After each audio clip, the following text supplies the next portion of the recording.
ഗുരുവായൂരപ്പാ ശരണം. എന്തായാലും നമ്മളെ ഭക്തജനങ്ങൾക്കെല്ലാവർക്കും വളരെ ആശ്വാസകരമായ, അതായത് വളരെ സന്തോഷകരമായ ഒരു വാർത്തയാണ് നമ്മളിന്ന് പറയാൻ പോകുന്നത്. കാരണം എന്നും പരാതിയും പരിഭവവുമാണ്. കണ്ണനെ കാണാൻ പറ്റുന്നില്ല, ഗുരുവായൂരപ്പനെ കാണാൻ വന്ന് അത്രയും സമയം ക്യൂ നിന്നിട്ടും കാണാൻ കഴിഞ്ഞില്ല എന്നുള്ളതൊക്കെ നമ്മൾ ഓരോരുത്തരും പറയുന്ന വാക്കുകളാണ്.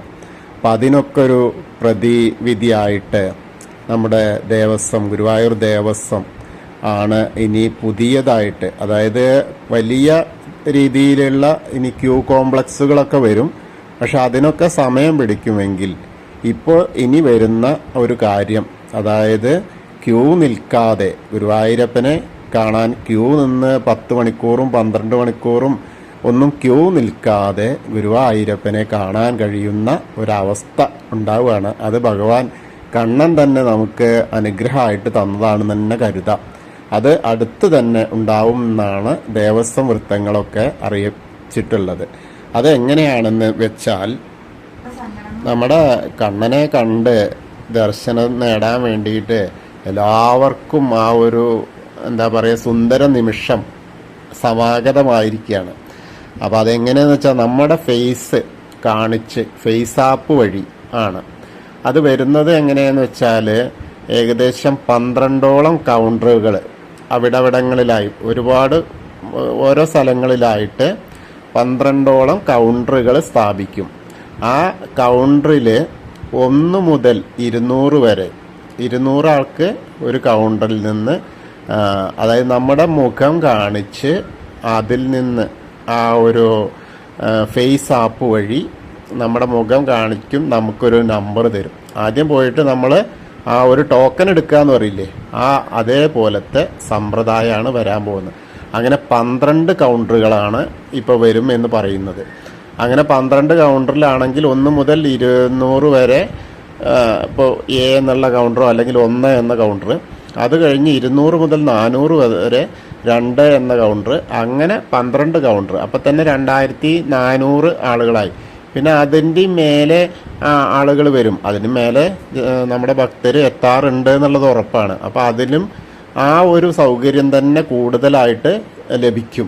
അതേപോലെ തന്നെയാണ് അതിൻ്റെ വശങ്ങൾ എന്നാണ് പറയുന്നത്. വളരെ അപ്പോൾ നമുക്ക് ആ ടിക്കറ്റ് ടോക്കൺ എടുത്തു കഴിഞ്ഞ് എവിടെ വേണമെങ്കിൽ പോയി വരാം. നമുക്കിപ്പോൾ സമയം കൂടി അതിൽ പ്രദർശിപ്പിക്കും. അതായത് നമുക്ക് ദർശനത്തിന് ഇപ്പോൾ രാവിലെ നമ്മൾ ചെന്നു, അവിടെ ടിക്കറ്റ് ഏത് സമയത്താണോ അവൈലബിൾ ആ സമയത്ത് നമുക്ക് ടിക്കറ്റ് എടുത്തു കഴിഞ്ഞാൽ നമ്മൾ വന്ന് ഇന്ന സമയത്താണ്, ഇപ്പോൾ നമുക്ക് 5 മണിക്ക് ചെന്ന ആൾക്ക് 6 മണിക്കാണ് ദർശനം, അല്ല 11 മണിക്കാണ് ദർശനം എന്ന് അവരെഴുതി തരുന്നത് എന്ന് നമ്മുടെ ഫേസ് ആപ്പിൽ കാണിച്ചു തരുന്നത്. നമ്മുടെ മുഖമുള്ള ടിക്കറ്റ്, നമ്മുടെ മുഖം കൂടി ഉൾപ്പെട്ട ആ ഗുരുവായൂരപ്പൻ്റെ കൗണ്ടറിൽ നിന്ന് ലഭിക്കുന്ന ടിക്കറ്റിൽ ഉണ്ടാവും.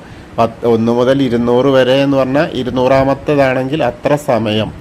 ആ സമയം കഴിഞ്ഞിട്ട് ഇപ്പോൾ 7 മണിക്കാണ് ചെന്നതെന്ന് വെച്ചാൽ 8 മണിക്കാണ് നമുക്ക് കിട്ടിയെച്ചാൽ ആ 8 മണിക്കുള്ള ആ സമയത്ത് നമ്മൾ ആ കൗണ്ടറിൽ എത്തിയാൽ നമ്മളെ കടത്തിവിടും. അപ്പോൾ അവിടെ വരി നിൽക്കണ്ട, കുഴഞ്ഞു വീഴില്ല, വെള്ളം ദാഹിക്കില്ല, അതിനൊക്കെയുള്ള സൗകര്യം നമുക്ക് എവിടെ വേണമെങ്കിൽ പോയിട്ട് വരാം. അല്ലെങ്കിൽ നമുക്ക് വളരെ മനസ്സമാധാനത്തോടു കൂടി നാമജപം നടത്താം, എന്ത് വേണമെങ്കിലും ചെയ്യാമെന്നർത്ഥം. ആ സമയത്ത് അങ്ങോട്ട് എത്തിപ്പെട്ടാൽ മതി. അതാണ് അതിൻ്റെ ഒരു ഉദ്ദേശം.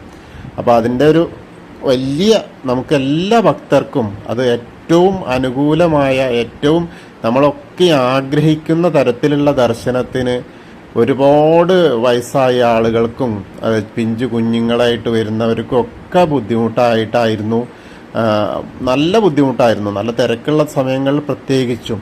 അപ്പോൾ അതിനൊക്കെ ഒരു പരിഹാരമായിട്ടാണ് ഇത് വരുന്നതെന്നാണ് എനിക്ക് തോന്നുന്നത്. ആ സ്കാനറിൽ നമ്മൾ മുഖം കാണിച്ചു കഴിഞ്ഞാൽ നമുക്ക് കിട്ടുന്നത് നമ്മുടെ ഫോട്ടോ പതിഞ്ഞ ആ ഒരു ടോക്കനാണ് കിട്ടുക. അതിലാണ് നമ്മുടെ ദർശന സമയം ഉണ്ടാവുക. ഇപ്പോൾ നമ്മൾ ക്യൂ നിൽക്കുന്ന സ്ഥലങ്ങളെല്ലാം ഓരോ കമ്പാർട്ട്മെൻറ്റുകളായിട്ട് തിരിക്കും. അതിലാണ് ഈ 1 മുതൽ 12 വരെയുള്ള കമ്പാർട്ട്മെൻറ്റുകളാവുക. അതിൽ നിന്നാണ് 200, 400, 600 അങ്ങനെ ഉള്ള ആളുകളെ അതിലേക്ക് ഉൾപ്പെടുത്തുക. അങ്ങനെ ഓരോ കമ്പാർട്ട്മെൻറ്റിലും സ്ക്രീനുകൾ ഉണ്ടായിരിക്കും. അതിലാണ് ടോക്കനുകളെ പ്രദർശിപ്പിക്കുക. അപ്പോൾ 1 മുതൽ 10 കഴിഞ്ഞ 20 അങ്ങനെയൊക്കെ ഉള്ളത് അനുസരിച്ച് നമുക്ക് നിന്നാൽ മതി എന്നർത്ഥം. അപ്പോൾ എന്തായാലും നമ്മുടെ ഭക്തർക്ക് എല്ലാവർക്കും അതൊരു നല്ല കാര്യമായിരിക്കും. എന്തായാലും വലിയ ക്യൂബ് കോംപ്ലക്സ് വരുന്നുണ്ട്. അതിൻ്റെ മുൻപുള്ള ആ ഒരു താൽക്കാലിക സംവിധാനമാണ് ഇതെങ്കിൽ കൂടി ഇത് ഏറ്റവും പ്രധാനം തന്നെയാണ്. അപ്പോൾ എല്ലാ ഭക്തർക്കും അതിൻ്റെ ആ ഒരു ഇനി ക്യൂ നിൽക്കാതെ ഗുരുവായൂരപ്പനെ കാണാനുള്ള ആ ഒരു സൗകര്യം അതുണ്ടാവട്ടെ. എല്ലാതും എത്രയും പെട്ടെന്ന് ശരിയാവട്ടെ. അതിനുകൂടി കണ്ണൻ അനുഗ്രഹിക്കട്ടെ എന്ന് നമുക്ക് പ്രാർത്ഥിക്കാം.